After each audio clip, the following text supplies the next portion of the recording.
Buenas tardes a todos. Soy Tiago da Mota Silva, profesor de la Facultad de Casper Libero en São Paulo, institución que financia esta investigación a través de su Centro de Investigación Interdisciplinar. Hoy estoy aquí para defender el artículo La fragilidad del concepto, la fuerza del gesto, un estudio semiótico sobre los significados y mitologías de la palabra sostenibilidad comunicados en el Foro Económico Mundial de 2020 a partir de los paineles del evento transmitidos por YouTube. No hablo español con fluidez y por lo tanto me tomé la libertad de traducir una versión de mi texto originalmente enviada en portugués que les leeré ahora para que me entiendan mejor. Pero si hay alguna dificultad, házmelo saber para que pueda retomar cualquiera de los puntos. Perfecto. Según el filósofo Ernst Cassirer y el comunicólogo Vicente Romano, nombrar algo por un término es una actitud de acomodación de la realidad y de pasar entre nuestras experiencias con el mundo a nuestra conciencia. Por lo tanto, sabemos que el lenguaje como forma de expresión de experiencias comunicables puede acelerar y frenar la movilización social. El problema entonces que surge ante el término sostenibilidad es precisamente este, el de acomodar una cosmovisión capaz de articular cultura y naturaleza al borde de una catástrofe climática. Pero esta acomodación no ocurre solo en la experiencia comunitaria, sino también y principalmente en los círculos de alta dirección del capitalismo global. Ese mismo capitalismo, apodado virótico por el sociólogo brasileño Ricardo Tunis, que hizo los dos puñales que lo amenazan con morir por su propia lógica. Por un lado, una brutal concentración de ingresos y por otro, las crisis climáticas son consecuencias de la expansión ilimitada del capital financiero que impone especialmente en el sur global su industria más sucia, con la sobreexplotación de la mano de obra y con la emisión de contaminantes. El geógrafo brasileño Milton Santos utiliza la expresión dinero puro para explicar este proyecto. Según ella, el consumo hizo un denominador común para todos los individuos, haciendo un papel central al dinero en sus diferentes manifestaciones. Juntos, dinero y el consumo aparecen como un regulador de la vida individual. Pero, ¿por qué no cambiamos? No podemos abandonar este proyecto que critica este sistema de capitalismo financiero hoy se lee como un ataque a las libertades o derechos individuales. La crítica científica no es suficiente para sofocar este proyecto y producir otra conciencia. Es necesario comprender entonces que nuestras estructuras económicas, aunque compuestas por un escenario de índices aparentemente objetivos, tienen otra cara de valores arraigados y difíciles de penetrar, una cara mitológica. Por mitos, por supuesto, hablamos de las historias del pasado oral, de las civilizaciones, sus dioses y bestias. Pero como estructura, no es la vocación para lo fantástico los que define. Según Cassirer, el mito es una condensación de determinadas emociones en determinadas imágenes que, a su vez, justifican determinadas actitudes hacia el mundo, justifican una forma de comunicación. El mito es lo que interpreta el mundo, por tanto no depende de la cohesión lógica, solo depende de ofrecer un sentido seguro para objetivar nuestras emociones y solidificarlas en determinadas acciones. En estos términos podemos hablar del rostro mitológico de la economía, no como una ciencia que busca medir los intercambios materiales e inmateriales, sino sobre todo la condensación de un cierto patos que guía nuestro estar en el mundo. Por tanto, la economía debe ser entendida para nosotros en la comunicación también como el conjunto de estrategias discursivas para generar nuestras imágenes míticas.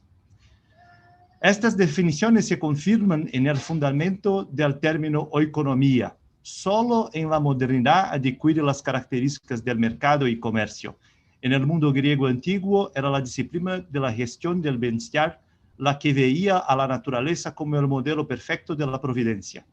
En el mundo religioso católico, la economía no es más que la estrategia de gestionar la salvación. Dios se hace carne, dándonos acceso a lo invisible, haciéndolo visible. Entre los alquimistas, la producción artificial del oro fue la victoria sobre el tiempo, y en la obra de teatro Fausto, el dinero en sí es una imagen de la invención mefistofélica. Esto quiere decir que en la economía moderna actual existe lo que busca ser científico y objetivo, pero inscrito en ella también está el mito que lo califica. Según Jung-Mo Sung, podemos identificar tres fases de los mitos económicos. El mito del progreso, que permitió al ser humano descartar la naturaleza hasta convertirla en proyecto. El mito del desarrollo, que soñaba con un estándar de vida universal, que siempre ha sido en última instancia un estándar de consumo. Y el más reciente, el mito de los mercados libres, que organiza el sistema económico de forma dicotómica, separando el bienestar de los mercados y quedándolos con los mercados. El mercado no es tanto un eje objetivo como una cualidad mítica de la economía. Pero las crisis del capitalismo, especialmente la climática, pusieron en crisis la construcción del mito neoliberal. Este mito que opera una identificación del sistema económico en polos opuestos, de ricos versus mercados, está amenazado por un tercer polo, el tema del medio ambiente.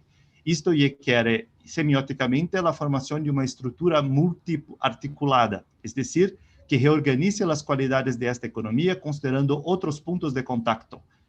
Es en este entorno donde surge el término sostenibilidad, como una compleja organización simbólica que no solo busca describir técnicamente el problema ambiental, sino que, sobre todo, intenta nombrar otra emoción que a su vez es capaz de producir otra conciencia. Pero el significado de la palabra sostenibilidad es tan abstracto que permite una enorme plasticidad. Nace en el siglo XVII como un término exclusivamente técnico. Hasta los años 80 se mantuvo estrictamente técnico, pero el informe de la ONU, Nuestro Futuro Común, lo legitimó como un concepto político en 1987. Desde entonces, bajo el paraguas de significados de sostenibilidad, también se ha concentrado desarrollo de tecnologías, la lucha contra la pobreza, la lucha contra el hambre, la lucha contra las desigualdades de género, el acceso a los derechos humanos, entre otras cosas, como podemos ver en la Agenda 2030. Hoy, la sustentabilidad es entonces una posición multiarticulada que intenta combinar al mismo tiempo la expansión del consumo en los mercados, las metas políticas, las expresiones culturales, las luchas sociales, el desarrollo científico y finalmente una cosmovisión de la naturaleza. Y es con esta misión casi imposible de articular todos estos puntos que se utilizó la palabra sostenibilidad en el Foro Económico Mundial de este año, en un intento de construir una nueva mitología. Pero, como sugiere el título de esta presentación, los conceptos abstractos son frágiles cuanto más se limitan a un grupo selecto de personas que los manipulan.